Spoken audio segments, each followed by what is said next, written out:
Imagine instead of God the Father, God the Mother. And imagine that this is not a luminous being, blazing with light, but an unfathomable darkness, such as is portrayed in Hindu mythology by Kali, K-A-L-I, the Great Mother. Namaste, World Raisers. Sabine and Roger here. Let's watch Nature of God by Alan Watts. A request by Anonymous 108. Yes, 7 million views, Shiva on the thumbnail, and we love Alan Watts. Must be good. Let's dive right into it. And I've read a great deal of theological reasoning about the existence of God, and they all start out on this line. If you are intelligent and reasonable, you cannot be the product of a mechanical and meaningless universe. Figs do not grow on thistles. Grapes do not grow on thorns. And therefore, you, as an expression of the universe, as an aperture through which the universe is observing itself, cannot be a mere fluke. Because if this world peoples, as a tree brings forth fruit, then the universe itself, the energy which underlies it, what it's all about, the ground of being, as Paul Tillich called it, must be intelligent. Now, when you come to that conclusion, you must be very careful, because you may make an unwarranted jump. Namely, the jump to the conclusion that that intelligence, that marvelous designing power which produces all this, is the biblical God. Be careful. Because that God, contrary to his own commandments, is fashioned in the graven image of a paternal, authoritarian, beneficent tyrant of the ancient Near East. When somebody uses the word God, it is that father figure which is intended.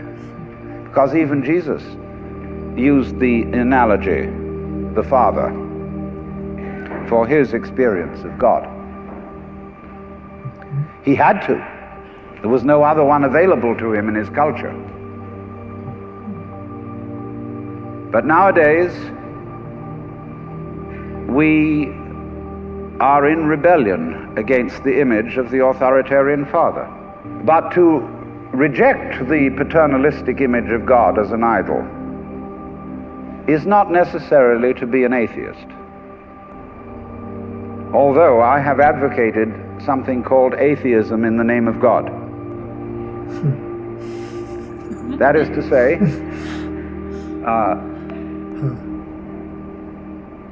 an experience, a contact, a relationship with God, that is to say, with the ground of your being, that does not have to be embodied or expressed in any specific image. But there is this feeling, you see, that there is authority behind the world, and it's not you. It's something else. Like we say, that's something else that's far out. And therefore,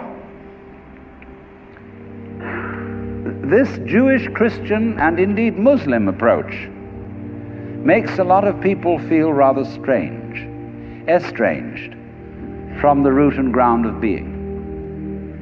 There are a lot of people who never grow up and are always in awe of an image of grandfather. Now, I'm a grandfather. I have 5 grandchildren, and so I'm no longer in awe of grandfathers. I know I'm just as stupid as my own grandfathers were, and therefore I'm not about to bow down to an image of God with a long white beard. Now, naturally, of course, We intelligent people don't believe in that kind of a God, not really.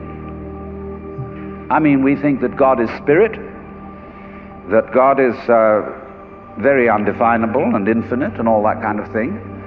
But nevertheless, the images of God are have a far more powerful effect upon our emotions than our ideas. And when people read the Bible and sing hymns, Ancient of Days, who sittest throned in glory, immortal, invisible, God only wise, in light inaccessible, hid from our eyes, they still got that fellow up there with a beard on. It's way in the back of the emotions.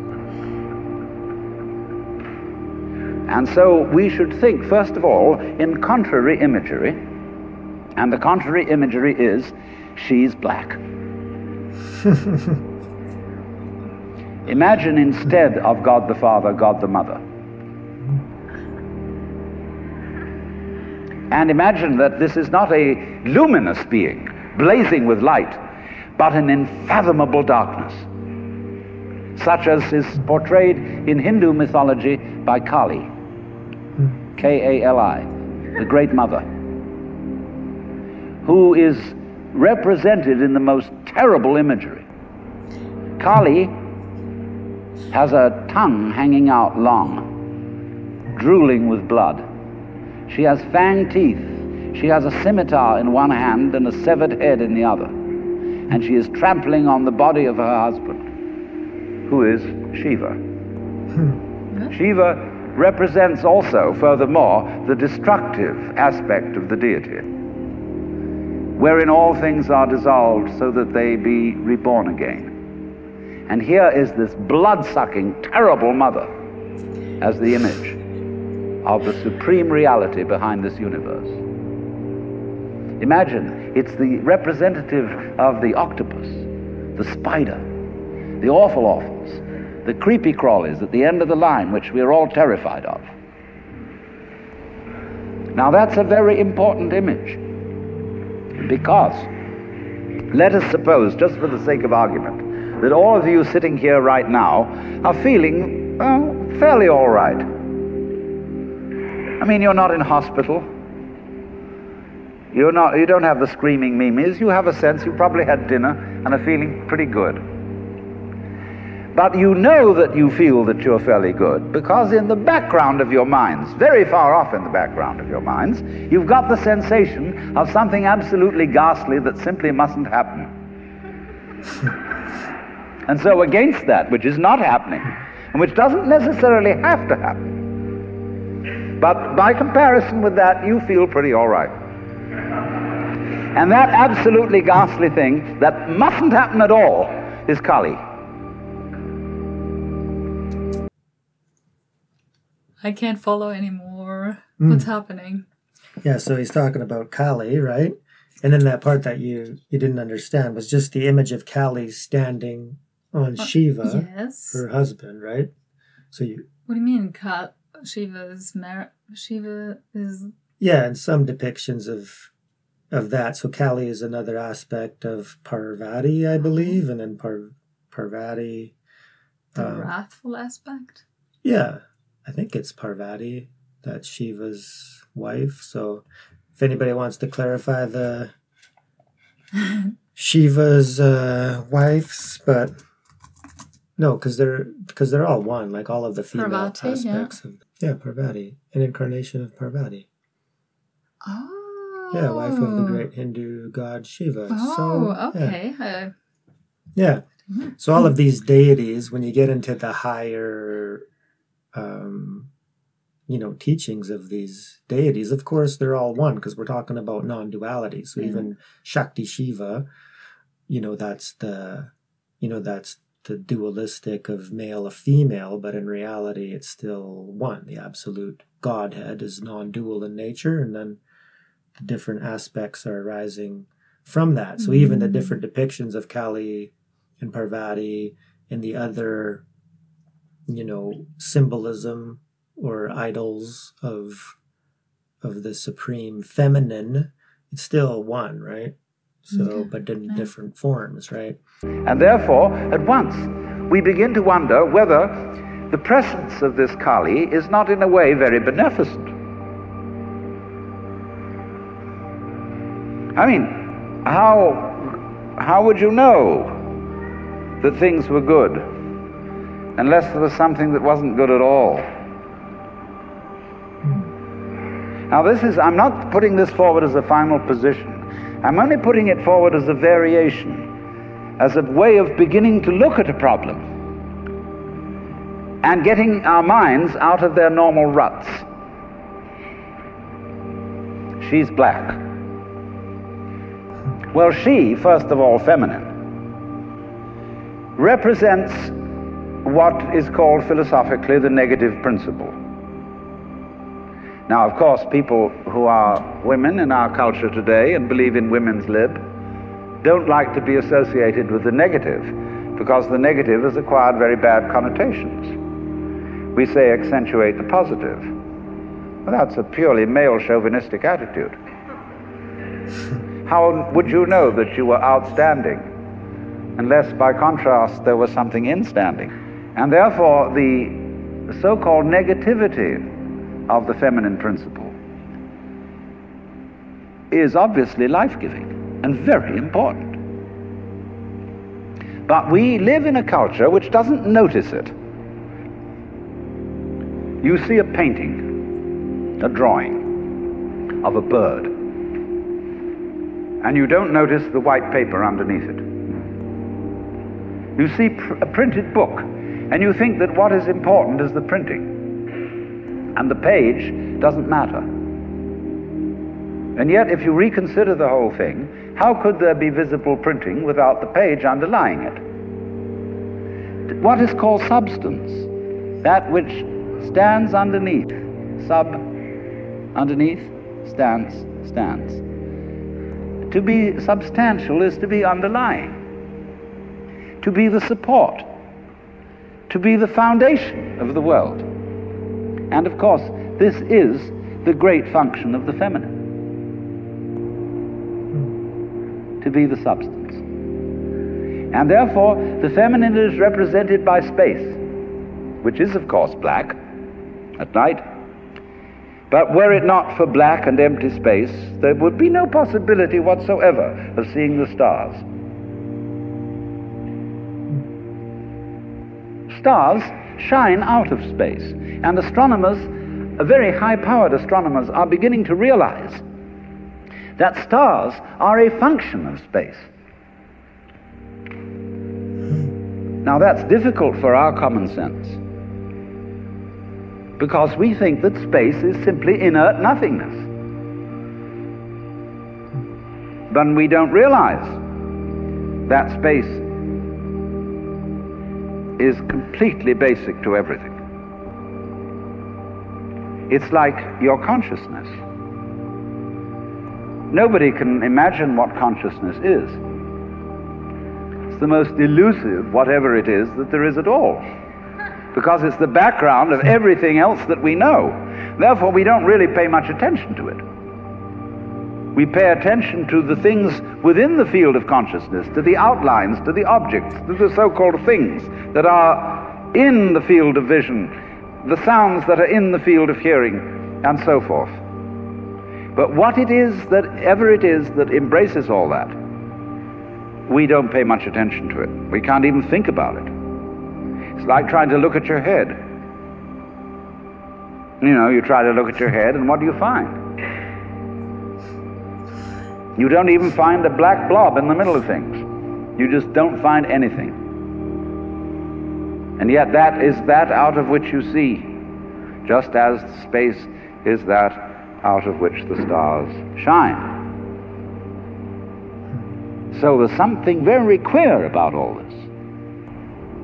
That which you can't put your finger on, that which always escapes you, that which is completely elusive, the blank, seems to be absolutely necessary for there to be anything whatsoever. Now let's take this further.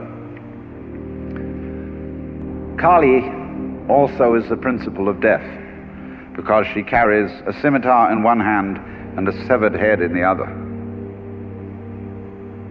death. This is tremendously important to think about. We put it off. Death is swept under the carpet in our culture. Well, of course, we've made death howl with all kinds of ghouls. We've invented dreadful afterlives. I mean, the Christian version of heaven is as abominable as the Christian version of hell. I mean, nobody wants to be in church forever. Children are absolutely horrified when they hear these hymns which say, "Prostrate before thy throne to lie and gaze on thee." They can't imagine what this imagery means. I mean, in a very subtle theological way, I could wangle that statement around to make it extremely profound. I mean, to be prostrate at once and to gaze on the other hand, see, is a coincidentia oppositorum, a coincidence of opposites, which is very, very deep. But to a child, it is a crick in the neck. And that's the sort of imagery we're brought up with. So the idea of what might happen after death, well, you're going to be faced with your judge, the one who knows all about you. This is Big Papa, who knows you were a naughty boy and a very naughty girl, especially girl, from the beginning of things. He's going to look right through to the core of your inauthentic existence. And what kind of heebie-jeebies may come up. Or you may believe in reincarnation, and you think that your next life will be the rewards and the punishments for what you've done in this life. And you know you got away with murder in this life. And the most awful things are going to happen next time around. So you look upon death as a catastrophe. Then there are other people who say, well, when you're dead, you're dead. Just nothing going to happen at all. So what you got to worry about? Well, we don't quite like that idea, because it spooks us. You know, what's it be like to die? To go to sleep and never wake up? Well, a lot of things it's not going to be like. It's not going to be like being buried alive. It's not going to be like being in the darkness forever. I tell you what, it's going to be like as if you never had existed at all. Not only you, but everything else as well. There was never anything, and there's no one to regret it. And there's no problem. Well, think about that for a while. It's kind of a weird feeling you get when you really think about that. You really imagine it. Just to stop altogether. And you can't even call it stop, because you can't have stop without start. And there wasn't any start. There's just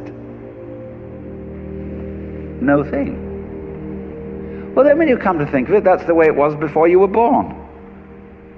I mean, if you go back in memory as far as you can go, you get to the same place as you go forward in your anticipation of the future as to what it's going to be like to be dead. Then you get these funny ideas that this blankness is the necessary counterpart of what we call being. Now, we all think we're alive, don't we? I mean, we're really here? That there is something called existence? You know, the existentialists, Dasein, throneless, you know, here we are. But how could you be experiencing that as a reality unless you had once been dead? What gives us any ghost of a notion that we're here, except by contrast with the fact that we once weren't? And later on won't we? But this thing is a cycle, like positive and negative poles in electricity. So this then is the value of the symbolism of she is black. She, the womb principle, the receptive, the instanding, the void, and the dark. And so that is to come into the presence of the God who has no image.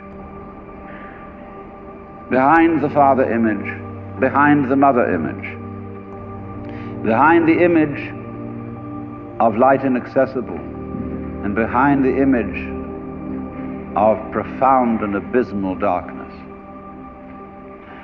there's something else which we can't conceive at all.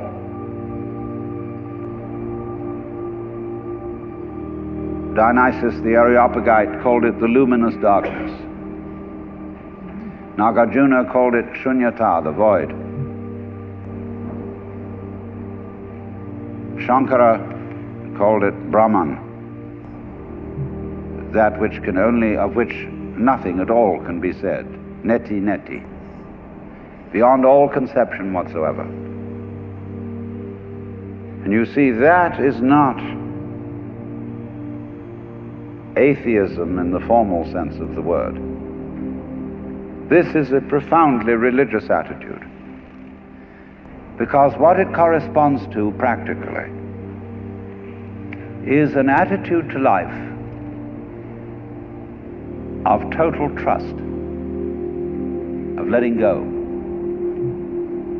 When we form images of God, they are all really exhibitions of our lack of faith.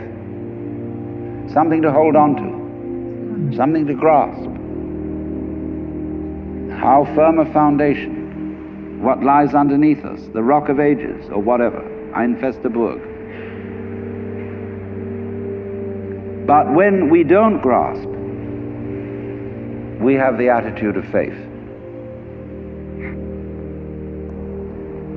If you let go of all the idols, you will of course discover that what this unknown is, which is the foundation of the universe, is precisely you. It's not the you think you are. No, it's not your opinion of yourself. It's not your idea or image of yourself.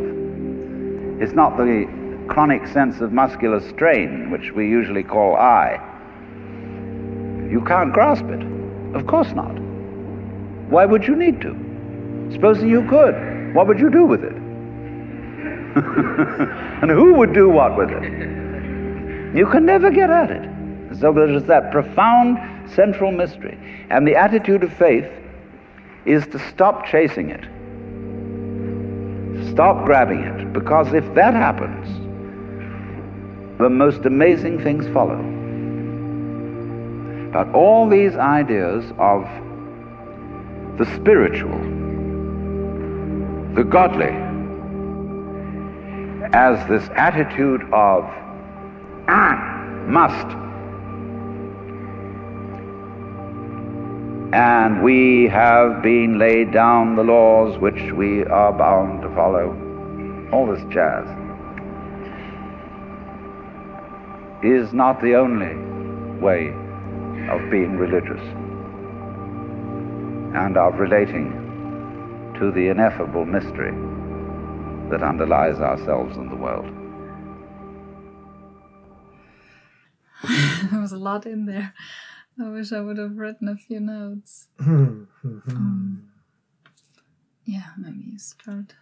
Yeah, I love it. Just the ineffable, right? So beyond all conception, it's nothing that we can even understand. Like our intellect, our mind, our psychology, our ego-thinking mind, like I like to call it, is just, it's not capable of understanding, right? That's why, enlightenment is a totally different, it's called a realization, right? So it's an experience, beyond what our dualistic mind, can perceive, right? So then in talking about the consciousness, we're so, as long as we're identified with the ego, and the ego is, in control, the little bubble identity, then it's really just a narrow field of perception, right? The hearing and the sight, and our consciousness is directed outwards, right? But there's that ground that, is the very foundation of our very capacity to experience anything. And without that, then nothing could be said to exist. So I love that analogy of our own consciousness being, the ground of of our very experience. So being primary, just like space, the emptiness, the blackness of space is the very ground of, the existence of the universe itself. And then ascribing that to, the divine feminine, aspect, which would be, so Shiva would be the consciousness, the male aspect. So in this, I think the way he's describing it, that's how it would be. And then, so Shakti would be the, the void, the emptiness, the blackness out of which everything arises, right? So also Shakti being, the energy, the potentiality, the birth force, but very direct in expressing that we need to accept both aspects. There is, the yin and yang and the male and female Shiva Shakti energies, and they're playing a part together. You can't have one without the other. So there's non-duality within that duality. But then he's getting us to contemplate beyond and beyond and beyond, because everything that we can conceptualize, there's always a higher version, a concept that encompasses the previous concepts, right? And the understandings of the divine, all the way down to demigods, controlling the wind and the rain and whatever other aspects of creation, right? So then you got that hierarchy, and different traditions and different ways of understanding this higher truth. We got to be okay with that, because they're still just different words, right? So it sounds like this, you got the Shiva and the Shakti, and so Shiva, Kali, and then he's saying, but above that is Brahman, right? But of course the Shaivites aren't going to say that Brahma is above Shiva. Shiva would be above Brahman, right? And then you got the Vaishnavas that are going to say, well, Krishna and Vishnu are above all of that, and it's all fine. It's all okay, because they're so beyond what we can grasp and comprehend. And it's just, once again, the finger pointing at the moon. So the only way that we're really going to know anything is to transcend our limited perception, attain enlightenment, and then realize, if we're so blessed, if it's our destiny as spiritual seekers, we need to, submit and really understand that there's a power and a potential, a divine, cosmic, infinite creator, beyond, whatever a concept. And, and it's okay to have these concepts. It might be good for our understanding in our idol, like the idol and the image. But beyond that, the supreme source of absolutely everything, it's indescribable. It's beyond name, form, image. And it's good for people to accept that. But if you want to accept it as being a person or a personality, then there's the Krishna devotees, right? And that is okay too, right? So, I think the big thing for mankind now, there's so much spiritual information out there. And by studying and grasping and then sort of beginning to contemplate it, the most important thing, and he touched on it too, is about letting go, right? We got to let go of, the judgments. And then if we would do that, it's like, it's okay if somebody wants to worship Allah, somebody wants to worship, God the Father, and then see that, okay, you're worshiping God like that, that's great. These people are worshiping God like that, that's great. And then we're all brothers and sisters, we're all seeking the truth together, so, and then there's more harmony, right? Yeah, and then embracing death. Death is a part of life, right? So I really enjoyed, when I dived into Tibetan Buddhism and the the Lam Rim November course, Kopan Monastery. I love the section on death, right? Where we had to contemplate it. You got to contemplate your own death.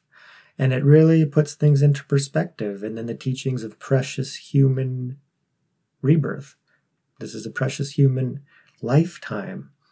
We can use it to advance as much spiritually as we can. So spirit, consciousness, what happens when you die, these are things worth investigating. And